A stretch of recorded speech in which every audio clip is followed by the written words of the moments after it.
जय श्री गणेश दोस्तों। हमारी आज की कहानी का नाम है लालची। कहानी अच्छी लगे तो प्लीज चैनल को सब्सक्राइब कर लीजिएगा। अब शुरू करते हैं कहानी। एक बात कान खोलकर सुन लीजिए माँ जी। अगर आपने दोबारा रजनी को इस घर में बुलाया तो मुझसे बुरा कोई नहीं होगा, कह देती हूँ। लेकिन बहू, रजनी मेरी बेटी है, कोई गैर थोड़े ना है जो इस घर में नहीं आ सकती। बेटी होगी आपकी, इसलिए अगर आपको अपनी ममता दिखानी है तो उसे अपने घर में बुलाइए।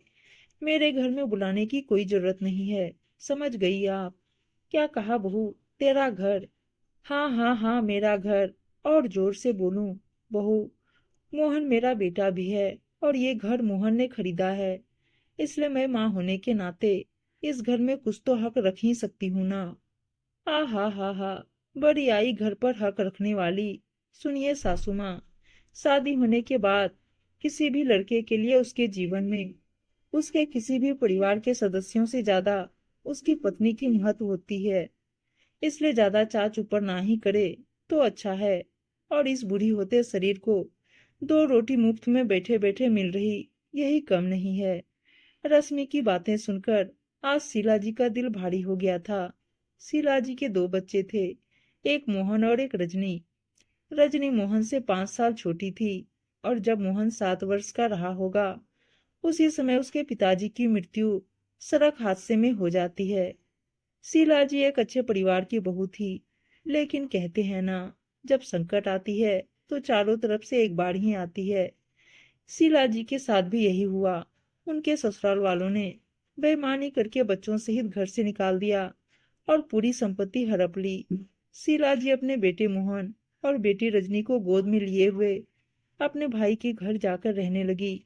लेकिन वहां भी भाभी के बार बार सामने से मिलती ताने की वजह से एक दिन घर छोड़कर चली गई।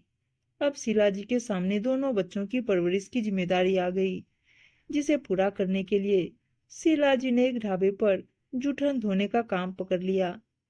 समय पर पैसे और दोनों टाइम भोजन ढाबे की तरफ से दिया जाने लगा। शीला जी ने इतने कष्टों में भी मोहन को स्कूल भेजना नहीं छोड़ा था। और मोहन भी अपनी माँ को जूठन धोते देख अंदर ही अंदर घुटता रहता था। लेकिन वो कर भी क्या सकता था। एक दिन ढाबे पर काम करने वाले एक कर्मचारी ने बदनियती से शीला जी को अकेला पाकर उनसे जबरदस्ती करने की कोशिश करने लगा। लेकिन शीला जी चीख पुकार के कारण वहां से गुजर रहे कुछ लोगों ने उनकी मदद की और उस कर्मचारी की जमकर पिटाई करके पुलिस के हवाले कर दिया था। मोहन को ये बात पता चल गया, लेकिन मोहन की अभी उम्र नहीं थी कि कमा सके। धीरे धीरे समय बीतता गया और मोहन के साथ साथ रजनी भी स्कूल जाने लगी थी। मोहन स्कूल पास करके कॉलेज चला गया और साथ में कुछ बच्चों को घर घर जाकर ट्यूशन भी पढ़ाना शुरू कर दिया।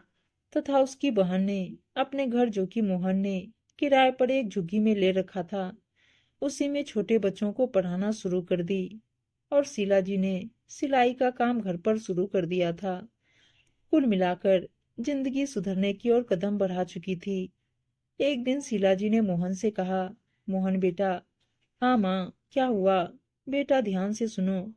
रजनी अब बड़ी हो गई है, उसने इंटरमीडिएट भी पास कर लिया है। इसलिए मैं चाहती हूँ कि किसी तरह से इसके हाथ पीले कर दूं।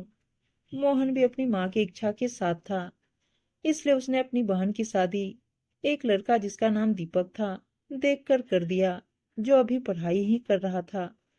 अपनी बहन की शादी करने के 1 साल बाद ही मोहन की सरकारी नौकरी एक अच्छे पोस्ट पर लग गई और वह झुग्गी से निकलकर एक अच्छा सा जगह देखकर वहां किराए पर 2 कमरों का एक घर लेकर अपनी माँ को वहां शिफ्ट करके खुद अपनी ड्यूटी ज्वाइन करने चला जाता है। धीरे धीरे समय बीतता है और मोहन अपना खुद का मकान खरीद लेता है। मकान खरीदने के बाद मोहन की शादी रश्मि से हो गई थी। शुरू शुरू रश्मि ने घर को अच्छे से संभाला, लेकिन इधर कुछ दिनों से रश्मि को अपने पति की कमाई पर घमंड होने लगा था, जिसे वो अपने सिवा किसी पर खर्च नहीं करना चाहती थी। रजनी अपनी माँ और भाभी से मिलने आ जाया करती थी, तो शीला जी उसे जाते समय कुछ न कुछ से दिया करती थी, क्योंकि रजनी के पास अभी भी सीमित आय थी, जो वो खुद से ट्यूशन पढ़ाकर जमा करती। वहीं उसका पति अभी भी नौकरी के लिए जीत और मेहनत कर रहा था। आज फिर रजनी का अपनी माँ के घर आना हुआ था, तो माँ का रश्मि को विदा करते समय झोला भरकर सामान देना रश्मि को खटक गया था। इसलिए रश्मि शीला जी से बदतमीजी कर बैठी थी। कुछ देर उदास बैठे रहने के बाद शीला जी ने रश्मि के बार बार किए जा रहे इस तरह के बर्ताव से छुटकारा पाने के लिए एक निर्णय लिया और एक थैले में अपनी जरूरत की सामान लेकर बिना रश्मि को बताए घर से निकल गई। इधर रश्मि शाम तक अपनी सास को घर न आता देख बड़बड़ाती है, पता नहीं ये बुढ़िया कहाँ जाकर मर गई, अभी तक आई नहीं। समय बीतता गया और शीला जी को घर से गए आज 10 दिन से ऊपर हो गए थे।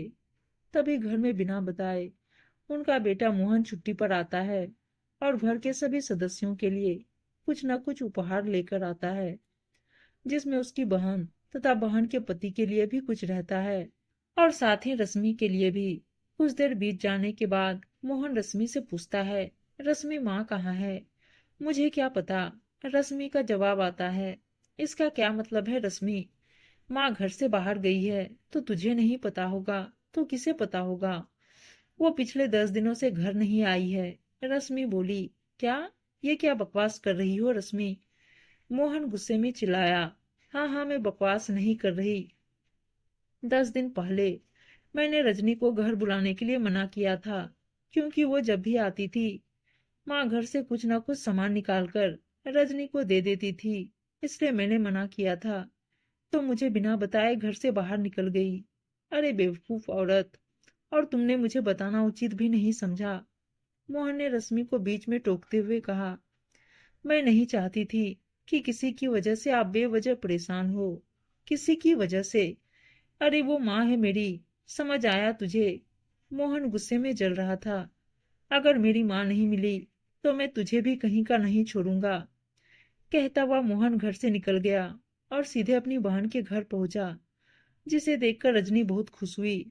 लेकिन तभी मोहन रोते हुए पूछता है, रजनी, क्या माँ तेरे पास आई है? नहीं भैया। लेकिन माँ गई कहाँ भैया? मुझे नहीं पता। मोहन और दीपक, रजनी के पति, मिलकर जहां तक संभव हो सकता था ढूंढने का प्रयास कर लिया, लेकिन शीला जी का कहीं पता नहीं चला। कुछ दिनों बाद कुछ लोग रश्मि के घर आए और रश्मि को घर के कागज दिखाकर घर खाली करवा लिया, क्योंकि मोहन ने रश्मि को बताए बिना घर बेच दिया और खुद अपनी पोस्टिंग दूसरे जगह करवा लिया। सालों बीत गए थे, लेकिन मोहन को विश्वास था कि एक न एक दिन माँ जरूर मिल जाएगी।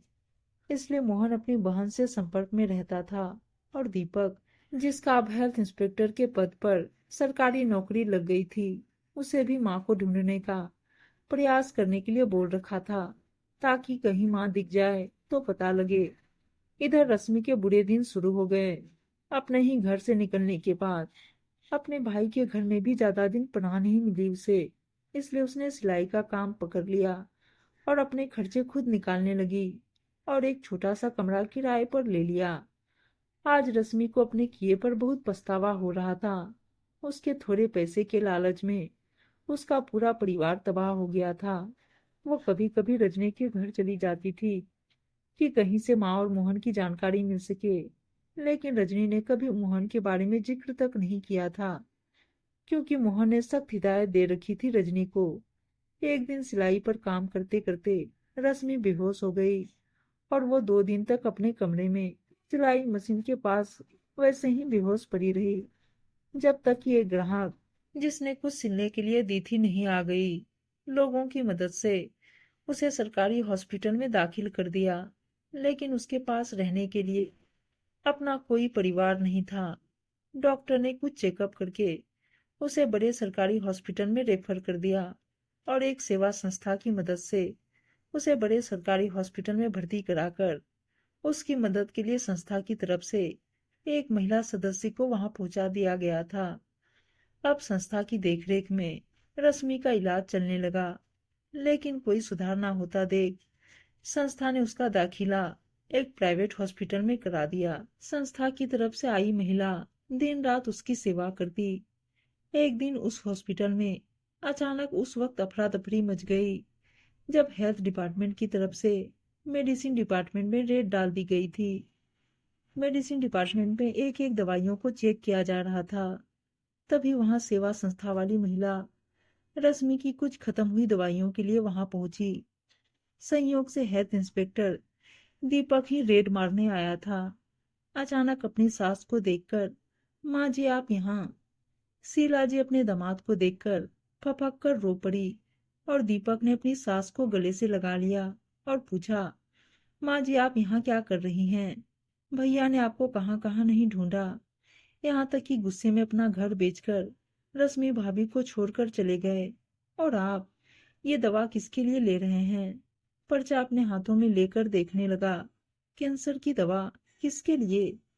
शीला जी अपने दामाद का हाथ पकड़कर रश्मि के पास ले गए, जो अभी भी लगभग बेहोशी की हालत में थी। रश्मि भाभी, हाँ बेटा, शीला जी रोते हुए। मैं एक सेवा संस्था में काम करने लग गई थी, जहां से मुझे रश्मि की देखरेख की जिम्मेदारी मिली थी। शायद भगवान भी यही चाहते थे। दीपक तुरंत रजनी को फोन करता है और रजनी अपने भाई को फोन करके हॉस्पिटल आने को कहता है।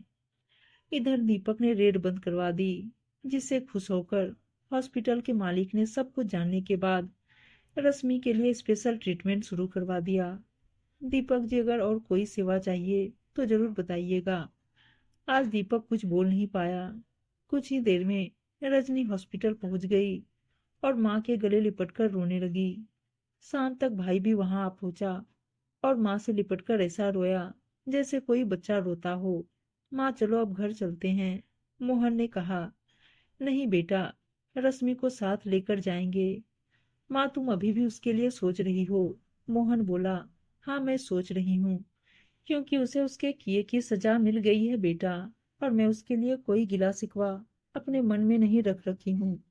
और देख, उसके साथ उसका कोई परिवार नहीं है, ना बाप ना भाई, कोई नहीं। अकेली है बेचारी, 3-4 दिनों से बेहोश।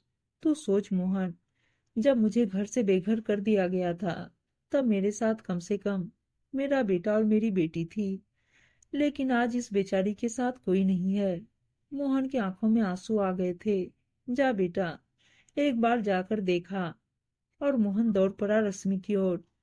कुछ महीनों के इलाज के बाद रश्मि बिल्कुल स्वस्थ होकर वापस अपने और अपने सास के घर मोहन के साथ दुल्हन बनकर आई, जिसकी पहली आरती रजनी ने उतारी, जिसके गले लगकर रश्मि फपक पड़ी। तभी दूसरी आरती लेकर उसकी सास अपनी बहू की आरती उतारने को तैयार थी। तभी बहू आंखों में आंसू भर अपने सास के पांव पर झुक गई। उठ जा मेरी बच्ची, तेरी जगह यहाँ नहीं बल्कि मेरी बाहों में है, कहकर शीला जी ने रश्मि को गले लगा लिया। उसके बाद सभी ने एक साथ मिलकर माँ को चारों तरफ से गले लगा लिया। उम्मीद है दोस्तों कहानी अच्छी लगी होगी, और अच्छी अच्छी कहानियां सुनने के लिए चैनल को सब्सक्राइब और वीडियो को लाइक शेयर जरूर कर दीजिएगा। धन्यवाद दोस्तों।